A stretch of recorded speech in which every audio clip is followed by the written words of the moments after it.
S T महामंडळाचं आंदोलन सुरू झालं. एस टी कर्मचाऱ्यांना शासकीय सेवकाचा दर्जा दिला पाहिजे ही प्रमुख मागणी घेऊन कर्मचारी परत एकदा संपावर गेले. कुठे आहेत ते? महाविकास आघाडीच्या काळात एस टी कर्मचाऱ्यांचा प्रचंड पुळका येणारे गोपीचंद पडळकर, सदाभाऊ खोत आणि ते डुचकं सदावर्ते आता एस टी महामंडळाच्या आंदोलनामध्ये थोबाड उचकटणार आहेत की नाही?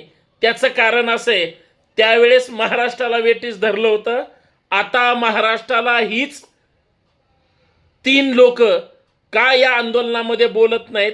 का ह्यांनी सेटलमेंट केली? याचं उत्तर महाराष्ट्राला पाहिजे. बोला पडळकर साहेब, खोत साहेब आणि सदावर्ते साहेब, आंदोलनावर बोला.